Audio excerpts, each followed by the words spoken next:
Naisipan mo na talagang welcome lahat ng vlogger sa'yo. Yeah, sabi ko nga, welcome dito, basher, vlogger, newscaster, honest review, hindi honest review, welcome. Diwata, design doon sa kakapos lang kahapon, may nagpos lang negative comments sa business. Oo nga pala, yung dalawa, ano ba yun? Alam mo ate, hindi na bago yan. Alam mo, ang dami mong sinabi na ang dami mong sinabi na ganda-gandahan, tali-talinuhan, pero simple lang yan.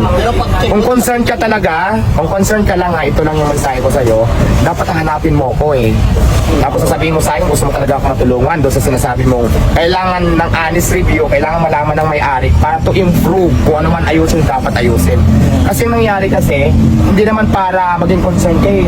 Ang ginawa mo, sinaraan mo ko sa social media, nagsabi ka na walang lasa lahat ng menu ko, nakatikim ka, which is opinion mo yan, pero saan ba ako maniniwala? Sa isang tao lang, dalawang tao, tatlong tao, doon sa libu-libong tao na naniniwala sa akin.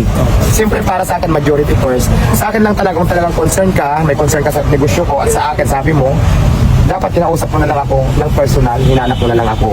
Dinulog mo sa akin yung problema kasi solusyon natin, dati saan ba nagkamali, ano bang kulang.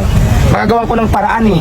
Hindi yung tatala ka sa social media, kukuka ka, ang dami mong sinabi doon, tapos pinapalabas mo na ganda-gandahan ka, ganyan. Hindi naman, yung pinapalabas mo na may concern ka lang, kung ano man yung opinion mo para matulungan ako, kasi kailangan ng feedback mo. So, hindi yun eh.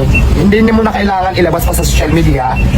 Kung talagang concern ka, hanapin mo ako, usapin mo ako. So, Diwata, may problema ako dito sa'yo. Sana ma-improve. Diba? Yun yung tamang procedure, tamang way.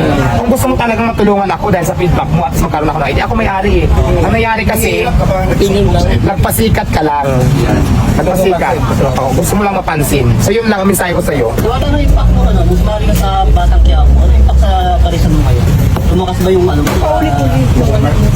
Well, kasi diba, alam naman natin na kahit hindi pa ako lumalabas doon sa TV, marami naman talaga na akong customer.